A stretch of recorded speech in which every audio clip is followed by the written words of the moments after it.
It's a beautiful sunny morning. The hiking path is empty as 10 makes his way up. Remind me again why I am doing this instead of just staying home. The digital watch pad on the back of his hand lights up. Well, based on your current budget and debt, this is about all you can afford. I know that, but why make me go outside? I finally took a day off, and you won't even let me rest. Research shows that a walk in nature has calming effects. Plus, this is the same place you used to visit when you were young. Memories of happy times and the nice view of the forest surrounded by nature is what's best for you right now. I don't remember it being this steep, though. 10 eventually makes his way to the top, his city behind him and a beautiful sea of trees in front of him.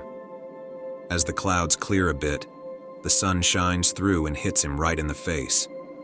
The sudden touch of warmth triggers a memory 10 hadn't thought about for a while. He and his mother both stand at the very same peak looking down at the forest. They both look at a flock of birds flying through the sky making their way. His mother's face blocks the sun, but her smile is more radiant than any sun could ever be.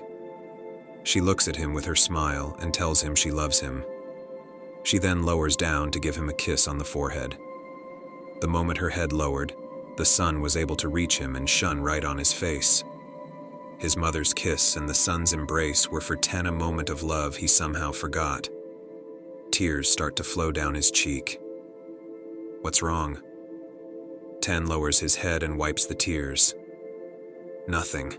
I just remembered me and Mom being here. She loved this place. It's nothing. Suddenly the sky changes colors. Several streaks of light fill the sky, as if a set of falling meteors tried to make their way to this planet. 10 is mesmerized by the beauty of the chaos in front of him. Each streak seems to burn out before it can touch the ground. But then one single streak seems to be headed for the forest. It doesn't burn out and actually hits the ground, creating a massive crater. 10 stands in shock. Time to go home. 10 quickly turns around as if he didn't see anything. 10. No, wait. Wait. What? Did you not just see what I saw? Nah, clearly an alien race just landed to take all our blood and brain juice. They ain't getting my juice. I'm out. 10. Wait. If that is a meteor, it will count as a precious metal. If you sell it, you can clear your debt and have enough money to retire immediately. 10 stops. Think about it. 10. No more boss nagging you. But it could be a crazy alien that will eat me.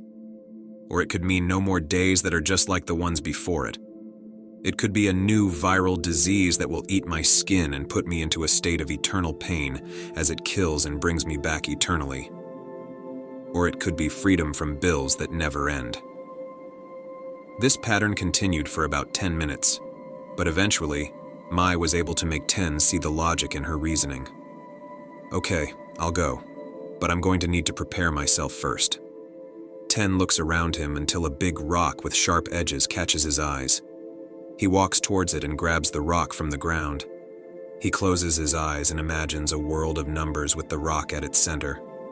The numbers start swirling around the rock, and 10 then starts a slow, rhythmic chant that increases gradually in speed.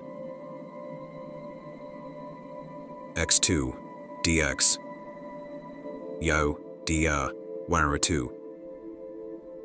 R2, Ardard, 112, Pyro, Uedu, 1/2, square root of pi. The rock in his hand starts to glow blue with a celestial radiance. The rock starts to disintegrate as its very molecules become undone. The particles start to float in a rhythmical pattern above his hand. They then eventually start going back to their original position. But they are then reassembled into a broadsword. Okay, now I'm ready to go. No, wait, I'm going to need a shield too. 10 grabs another rock and creates a shield using the same process. He looks down at the shield and sword with a frown on his face. 10, you ready? 10 looks around the beautiful field he is on and starts grabbing all the rocks and bushes he can find. Just give me a few seconds. I just want to be ready. After 30 minutes of 10 exhausting himself and completely ruining the beautiful field he was standing in, he nods to himself. Now I'm ready. 10, you are wearing 17 different armor. You have 9 different kinds of weapons on you, including a crossbow. I'm pretty sure you don't know how to use. You made 62 clay golems that can only walk and hit stuff, and you're wearing a helmet with a metal cap under a steel hat. What's your point? Take one step. 10 takes a step, and the weight of his gear brings him down to the ground, unable to stand back up. 10, we have to go down the hill into the forest. How in the world are those golems going to follow you? Well, you know we can just walk. 10, that would take forever, and by the time we get there, someone else will have definitely come to take whatever is there away. You should condense your armor into one, strengthen your sword with the other weapons, then use the rest to make a hovercraft so we can go down there in the quickest and safest way. With a bitter face, he admits Maya's right. Okay, but I am not capable of doing all of that, and you know it. I will help you. But this isn't an emergency. Based on your current vital signs, your financial situation, and the fact that you seem listless throughout most days, I am capable of justifying this as an emergency to solve your problems. I don't really know how I feel about that answer. Let's begin. The pad on 10's hand starts to glow even more. Slowly, it starts taking over his entire hand, his arm, and then eventually his whole body. 10's eyes glow as he starts a chant far above his level. Del operator P's equals partial squared P's over partial X squared, plus partial squared P's over partial Y squared, plus partial squared P's over partial Z squared. Key is 2, 1, R2 synth, R2 P's R, synth P, T, 1 synth, 2 P, F, DAS. The armor is reconstructed, his weapons are recombined, and the golems are reshaped. 10 stands in a very beautiful armor, with a sword that could have been made for a god and a hovercraft that looks like it could take him anywhere in the world. 10 smiles as he looks at his gear. He whispers, "Thank you." Mai hears him but doesn't reply. 10 gets on the hovercraft and makes his way to the center of the big crater. From a distance, he can see a shape at the center.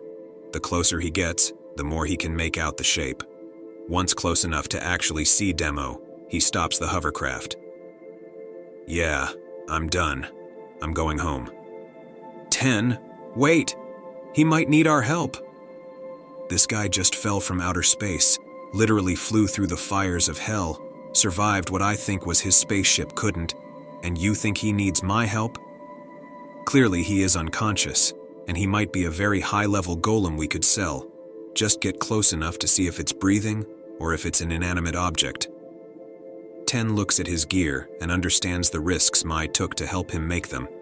He raises his head and slowly, very slowly, walks towards Demo. Once he reaches Demo, he sees that he is breathing. Demo looks peaceful, but alive.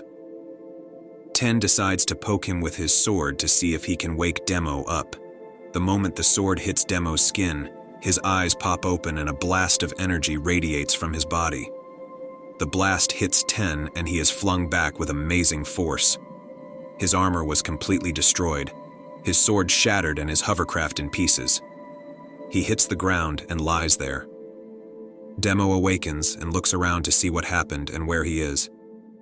He sees 10 on the ground and lowers his head again, with sorrow on his face. "I'm sorry.